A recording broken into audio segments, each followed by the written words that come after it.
Hello, hello, comment vas-tu? Waouh, ça fait déjà une semaine qu'il y a eu relâche. J'espère que tu te portes bien, que tu vas bien, que tu as eu l'occasion d'écouter les précédentes émissions de ce podcast où je parlais de guérir avec Dieu pour aimer à nouveau et comment renforcer ta relation avec Dieu pendant ta période de célibat. Donc j'espère vraiment que tu as eu l'occasion de les écouter. J'ai eu quelques retours sur le sujet et je sais que ça a déjà commencé à porter du fruit dans la vie de certains de nos auditeurs et auditrices. En tout cas, je suis très heureuse de te retrouver aujourd'hui pour que l'on parle d'un sujet qui n'est pas aisé à aborder, mais que j'ai vraiment eu à cœur d'aborder pendant cette période de relâche, qui est les relations toxiques.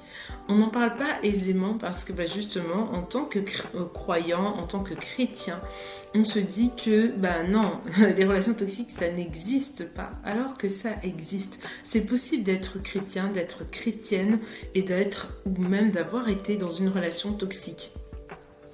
Et on se dit que la prière va arranger les choses, mais on voit que parfois rien ne s'arrange. C'est même encore pire lorsqu'on est déjà marié, parce que là c'est finalement la balance entre ta foi, ton engagement et la situation que tu peux vivre.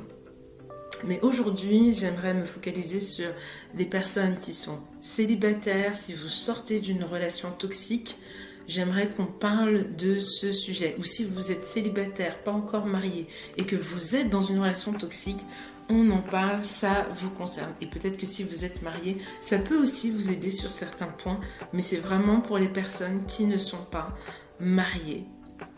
Donc déjà, pour si tu as été dans une relation toxique, j'aimerais que tu notes ce point. Avant de t'engager dans une nouvelle relation, prends le temps de guérir. Et c'est là que j'insiste et je réinsiste. Écoute l'émission sur guérir avec Dieu pour aimer à nouveau. Je pense vraiment que ça va t'aider et que tu vas comprendre l'importance en fait de guérir de tes blessures émotionnelles avant de t'orienter vers une nouvelle relation. Parce que ce n'est pas parce que tu es sorti d'une relation que tu dois te jeter dans une autre relation. Non. Et tu vas comprendre en écoutant cette émission pourquoi c'est important de guérir si tu as été dans une relation toxique avant de te remettre à nouveau en couple. C'est quoi une relation toxique? Une relation toxique, c'est déjà... elle se caractérise par un comportement déséquilibré ou nuisible, où une des deux personnes exerce une influence néfaste ou destructrice sur l'autre. Alors, on dit une des personnes, mais pour moi, parfois, c'est même les deux personnes qui peuvent être des personnes toxiques. Et tu verras que en fait, c'est une relation qui vous détruit. Je dis vous, car elle ne détruit pas seulement la personne qui est victime, elle détruit les deux personnes. C'est un cercle infernal. Dans la relation toxique, tu vas te rendre compte qu'il y a de la manipulation, du chantage, du mensonge, mais aussi de la dépendance affective. Et ce dernier point, il est ultra important. Surtout si vous avez autour de vous des personnes que vous constatez que ces personnes-là sont dans des relations toxiques. Et vous n'arrêtez pas de leur dire « Non, mais sors de cette relation, par pitié, sors de cette relation. » Et vous ne comprenez pas pourquoi elles ne sortent pas. Dites-vous que c'est lié à la dépendance affective. Et c'est pour ça qu'on peut voir vraiment des personnes ne pas quitter ce type de relation, même s'il y a de la violence physique. Et c'est pas parce qu'elles ne veulent pas, mais c'est que cette dépendance les retient auprès de l'autre personne. Et la toxicité, elle a différents niveaux, d'accord ? On va aller crescendo et on s'arrêtera au sommet de la montagne, on va dire. Mais dites-vous que la toxicité, elle a différents niveaux. Par exemple, une personne qui critique tout le monde tout le temps, pour moi personnellement, d'accord ? Ce n'est peut-être pas le cas pour tout le monde, mais pour moi personnellement, c'est une personne qui n'est pas bonne pour moi, qui est toxique pour moi. Pourquoi ? Parce que c'est quelque chose que je n'aime pas. Je ne veux pas être dans ce genre de relation avec quelqu'un qui prend l'habitude de critiquer tout le temps à tort et à travers. Mais comme je l'ai dit, c'est pour moi. Il y en a qui s'en accommodent très bien. Et c'est la même chose. Par exemple, une personne très pessimiste peut être une personne toxique pour une personne pour une personne qui a besoin de travailler sa foi. C'est la même chose pour une personne cynique. En fait, tous les comportements négatifs peuvent être quelque chose de toxique pour quelqu'un qui ne veut pas de ça, n'a pas besoin de ça pour avancer dans sa vie, ou même qui a besoin d'être fort par rapport à ce genre de choses et être avec une personne qui la tire vers le bas, parce que c'est ça dans les relations toxiques. Dans la relation toxique, on vous tire vers le bas, on vous tire vers ce qui est négatif, on vous tire vers de mauvaises choses, on vous tire toujours vers des choses qui ne sont pas saines pour vous. Et là, je vous ai parlé de la toxicité à un petit niveau, pour que vous vous rendiez compte que à l'intérieur de chacun d'entre nous, on peut avoir de la toxicité, d'accord ? On peut en avoir. Donc, il ne s'agit pas de taguer toutes vos relations toxiques, toxiques, toxiques, toxiques. Non.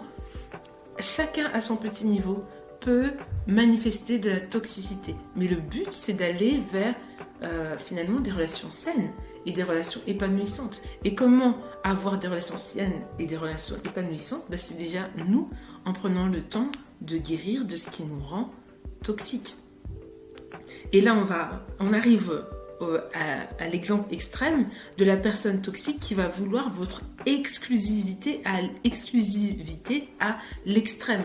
C'est-à-dire que cette personne-là, déjà, de manière générale, dans un couple, on est exclusif, ok, mais cette personne-là, c'est à l'extrême. C'est-à-dire qu'elle est même capable de vous couper de votre famille, de vos amis, parce qu'elle veut que vous ne soyez qu'avec elle. Certaines personnes qui sont toxiques vont vous mentir pour vous garder auprès d'elles. Elles vont vous écarter de toute personne qui peut vous aider à ouvrir les yeux, qui peut vous aider à vous rendre compte que non, ce que vous vivez là, ce n'est pas normal. Ce n'est pas normal qu'on te manipule comme ça pour que tu restes dans une relation, qu'on te menace de suicide si jamais ça ne va pas, tu vois. Si jamais on veut quitter la relation, tu vois. Ce n'est pas normal.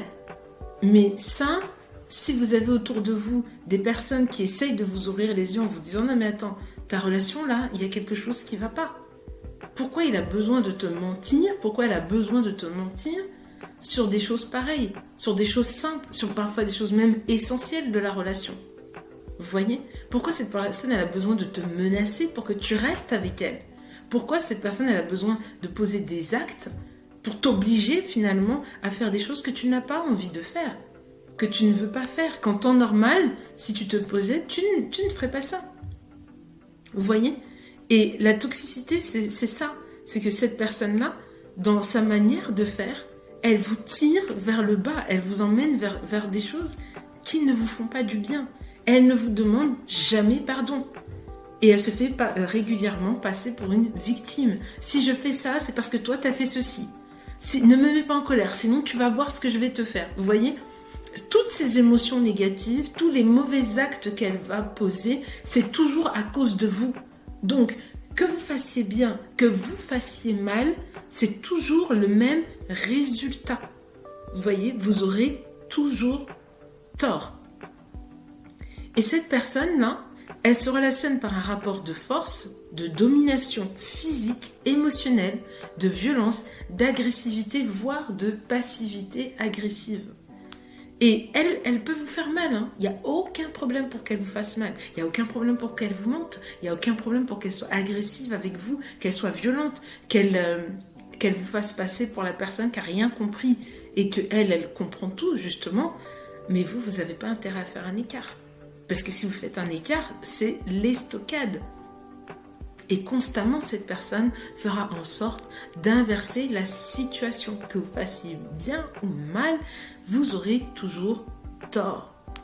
Et attention, mesdames, parce que pour beaucoup, ce sont des femmes qui m'écoutent. Mais mesdames, ne brandissez pas la carte du « Ah, mon ex est comme ça, mon ex est comme ça, j'ai reconnu mon ex ». Non, attention.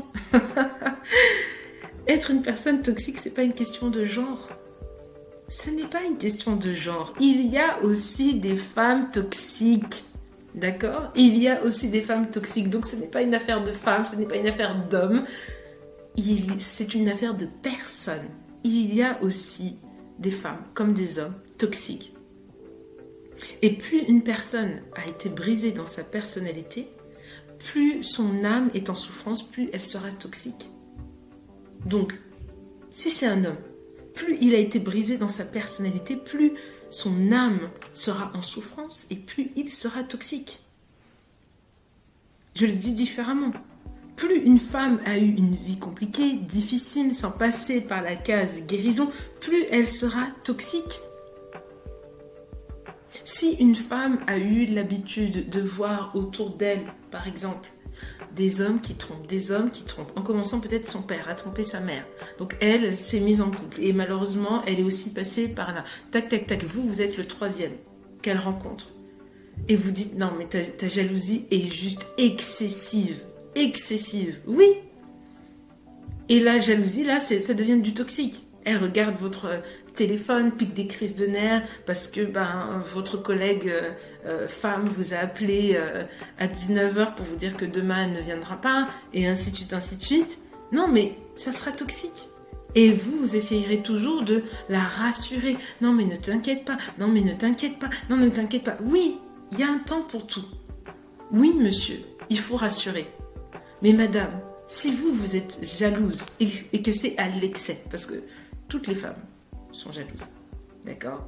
Mais l'excès, si vous l'êtes à l'excès, il faut guérir, il faut soigner l'excès. Parce que tout excès nuit. Et c'est la même chose pour vous, monsieur. Parce que oui, on essaye de rassurer. La femme ou l'homme peut essayer de rassurer, peut essayer de border les choses, etc. Mais ça ne sera jamais, jamais, jamais suffisant. Il faut vraiment retenir ça. Pour une personne toxique, vos efforts ne sont jamais, jamais, jamais suffisants. Et vous allez arriver à la situation où vous allez être épuisé en fait de cette relation. Vous allez être épuisé de cette relation. Alors, je m'arrête ici pour ce point et la semaine prochaine, nous verrons la suite sur les relations toxiques. Mais avant ça, j'aimerais que tu prennes le temps de méditer déjà sur ce que tu as vu. N'hésite pas à écrire tes commentaires juste en dessous du podcast. Je ne manquerai pas d'y répondre, soit en t'écrivant, soit lors du prochain podcast. D'ici là, que le Seigneur te bénisse, qu'il te fasse du bien. Je te souhaite une très belle journée et je te dis à la semaine prochaine pour la suite. Et n'oublie pas, partage avec d'autres qui pourraient avoir besoin d'écouter tout cela. Que Dieu te bénisse. À très bientôt.